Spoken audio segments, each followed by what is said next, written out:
All right. Welcome everybody. We're getting into Absolute Martian Manhunter. This one, it's so beautiful. I love it. Written by Denise Camp and Javier Rodriguez. Camp is doing the Ultimates right now, which if you haven't read that, I love the Ultimates so far. Let me know if you want me to cover some of the new stuff on the new Ultimate Universe and some of the other Absolute stuff. Or just let me know in the comments what some stories you want me to do. But yeah, this one has got to be my favorite out of all of them so far.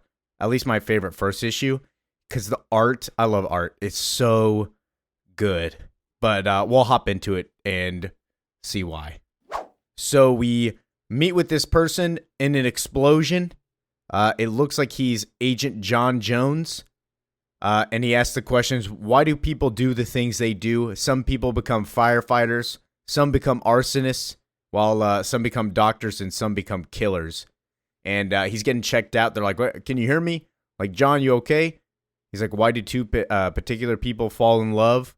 And then this creature thing says, hear, listen, comprehend me. So while he's talking to the doctor, he's like, yo, I'm sorry, I wasn't listening to you. The doctor's like, you look fine, John Jones, just like a little concussion you got. Should take a couple weeks off of work. Hopefully you'll be fine. Just let me know if you get sick again. You're lucky to be alive in that explosion. And we see that multiple people were in that explosion, and he starts smoking. And from that smoke, we get to see the nice colors that represent everybody's thoughts. But John Jones is like, I haven't lit the cigarette. Like, where's all this smoke coming from?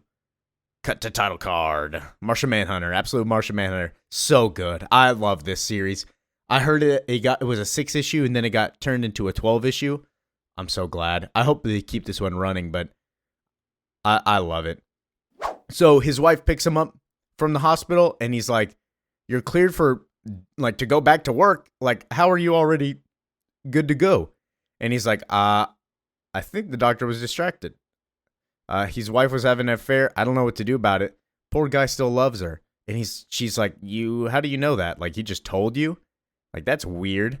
And he's like, how are you able to go back to work? Like, you were in an explosion. Why do they want you to go back? And he's like, yeah, that's the job. Like, they just want me to go back. I don't know what to tell you. Like, it's a hard job I do. But she's like, I need you to, like, stay with me. Like, I don't think she really says it, but, like, it kind of sounds like their marriage is falling apart. Because she's like, I need you. Our son needs you. Like, he's fine. This random lady, Carla's watching him, but I don't know. Like, I don't know. We need to, like, work on us. And she's like, you've barely been home since you joined that task force. I miss you. And he's like, yeah, I can ask if they can let me out, but they don't really hand vacations out. And then we get to see, so this green with that red dot is important. That seems to be what the Martian Manhunter, so to speak, is. Like, that is him. But this weird text, weird font that's coming up, memory of desert camping trip as a boy, lonely fire burning, thin wisp of smoke on the far out horizon. Father saying, yeah, that seems to be the Martian Manhunter in him. And then we get to cut to this lady doing her nail at the Bureau of Investigations. Also, same kind of pattern of green with that red dot looking like an eye, and then some other colors. And his boss is like, we're going to give you a vacation, like you exploded. And he's like, nah, I'd rather go to work. So he doesn't even want the vacation. He's like, I'm a workaholic, dude. I'd rather go to work. And he asks, why does one person become a cop, another person become a criminal? And their boss is like, no one expects you to keep working, dude. Like, I don't understand. Like, you can have this vacation. You exploded. And he's like, if I take time off, all my cases will be pushed back a couple weeks or a couple months. I mean, if I take a couple weeks off, like I'd rather work, because if one of these things that I'm investigating turns into an actual innocent incident, it wouldn't look good on you, dude. And he's like, are you threatening me? It's like, nope, I am not threatening you. But his boss is like, you're sure you're okay? Like, if you are, I guess so. Like, this is a small office, so if you're hell bent on working, can't stop you. But it seems Agent John is on the Stochastic Terrorism Task Force, so like a random probability task force that looks at incidents. But he says to predict dangerous behavior, identify individuals that pose a threat to the public, stop them before they actually do something that hurt themselves or others. And it looks like he was looking at Agent Newell's case, which is that guy in the red that's like, really? We're not going to, like, kick him out? We're not going to stop him? He just went in an explosion. And the boss is like, yeah, well, I get it. Stick to your own cases, John. Don't go near that coffee shop that you were at.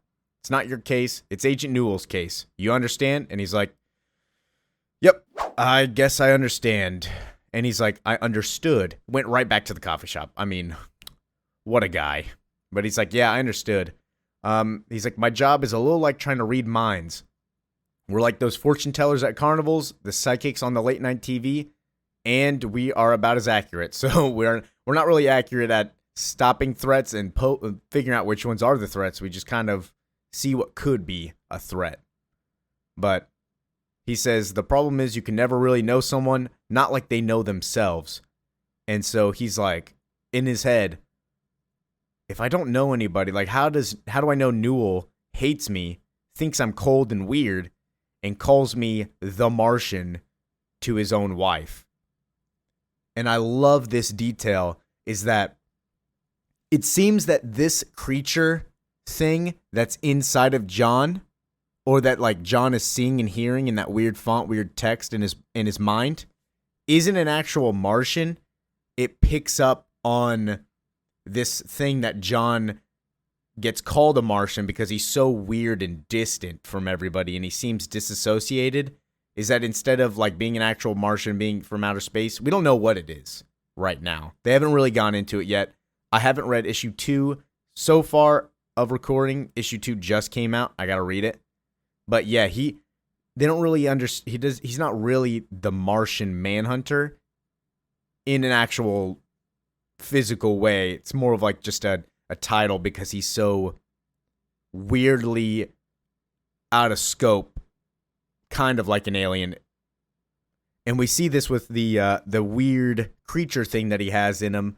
Martian, distant, different, alien. Yes. And John looks back because he hears this thing.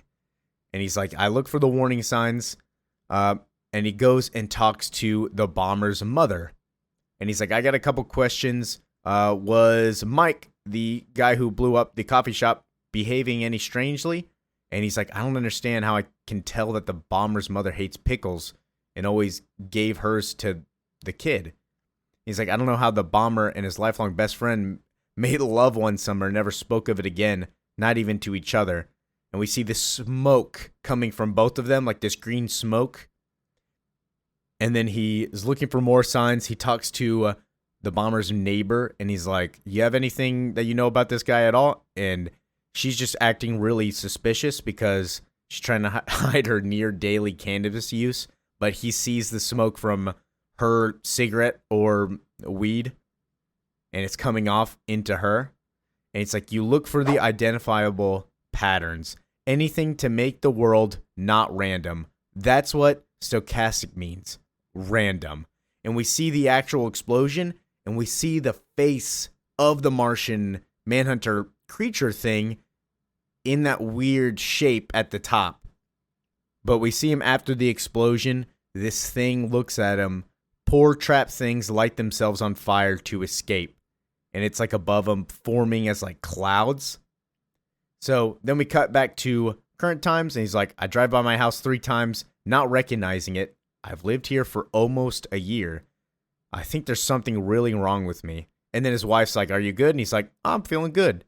He's like, I'm actually going crazy. And he's like, yeah, they denied my vacation. Then we see this, she's cutting the Martian looking thing. It's like memory of living music, dancing in the daffodil light, extracted canyons beyond physics and form, waves of quantum foam, gentle flapping. And then she's like, yeah, they're like, those guys suck. You want to go see your son Tyler, who They said earlier it was like having speech therapy. He might be autistic. I have no idea. That might be why he's so distant also. But he sees Tyler. Tyler's like building stuff out of Play-Doh, and he builds himself. He builds the mom, and he's like, "This one's you," and it's the Martian creature like thing. And I don't know if this is because like the son made it because he knew that this creature infected him, or like it's because the dad, they keep calling the dad a Martian and he just seems like an alien and that's what the creature like took form of, or it's actually just him and that's what he sees instead. But we cut to him laying in bed. He's like, I stay awake all night trying not to think of the smoke. And he sees the smoke like above him. Also, again, that green and red eye of what's waiting for me in it. Have you tried to not to think of something? It's all you can think about. And he's like tossing and turning, gets up, starts smoking. And he tells his wife, I have to get to the office early. Tell the office I'm going to be late. I don't want anybody to worry. And then that Martian thing is like, memory of first firefight, senior agent, Setri turning to you saying, we're in this thing together, partner. It's like him sitting in a crowd of people, sitting in like public area. Everybody in different colors, smelling all the people's thoughts, seeing it as smoke instead though. But I like how this creature thing that's inside of him it's like learning. You see it like lurking around the doctor in the next panel. And it's starting to like read thoughts. That's why it also brought up his old partner. It's like adapting. But it reads the doctor's mind. After this possible erotic dissection in 3, then the knife would in 7, pelvis in 4. And he's like, why are the doctors so anxious and distracted? Doctor's like, you look good, dude. I think it's just stress. And it's whatever. And then the Martian's like, stink of sweat, exhaustion, madness is everywhere. Psychosphere critical, complete context, collapse imminent. And he's like, yeah, that's a relief, whatever. So he tells his boss that they're running more tests on him, but instead he actually goes sees the bomber's mother. And he's like, you understand, like, do you know anything why this guy did it? And he's like, no, I don't know why you guys keep asking me. And then we see the smoke coming out of her ears going into Johns' nose. He's like inhaling her thoughts. And he's like, steam pours out her ears like an angry cartoon. I breathe it in. I breathe in and inhale Mike Miller's first day of school, all dressed up, adorable and terrified, full of potential, overwhelming feel of love and pride. Him picking up flowers for his mother's birthday, and the crushed look on his face when I told him and his father that he wouldn't be coming home. She told him. So he's reading her thoughts, reading her memories with the smoke, and I love that the smoke forms into this thoughts and stuff. I love this art. It's so beautiful. So he leaves and he's like, I gotta get out of here. Like, this is too overwhelming. I have to clear my head. Walks out. He gets more memories. It's like memory of you buying your first house. Real estate agent saying, real fixer-upper, a lot of potential. We see that the city is crawling with smoke. He's like, whichever way I walk, there's smoke. Smoke's everywhere. Memory of your dad finding cigarettes under your mattress saying, where's the smoke? There's fire. And then it's like the smoke is coming off of librarians, social workers, lawyers, accountants, couriers, construction workers. It's coming off of everybody. And we get to see a bunch of people lined together, smoke coming over to him, overwhelming him. He's like, it's the people. The people are all on fire. No one seems to be bothered by it but me. And the smoke is filled with barroom laughter, office drama, grocery lists. And then we see the smoke like forming words around him, like bacon milk, fish sticks, coffee beans. This Martian's like, thought smoke ideas oxidizing in the open air. He's like, I don't get it. And then a cool green voice saying things, breathe it in, breathe it in, breathe it in. And we see the form of the Martian Manhunter thing with him there, like a green with the red dot, and then it looks like this one has a mouth. And he's like, how can a voice be green? But it is a voice, and the voice is green, and it's waiting for me, always waiting for me in the smoke as he's coughing. And then he sees everything from the smoke. We see him in the bottom corner and the top corner coughing. He's surrounded by the smoke. He's like, I can feel it following me 2 strides behind. I look around for some place to rest, but Middletown is like an alien planet. Fire hydrants, the arrangement and purpose of the roads, my own reflections are all mysteries to me.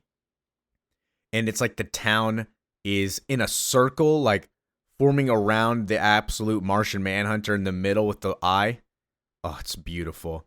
Then the next panel, like everybody's in different colors. He's in the color red because he's panicking. He's like, what's happening to me? I run in what I hope is a direction, what I hope is away from this thing that's following me.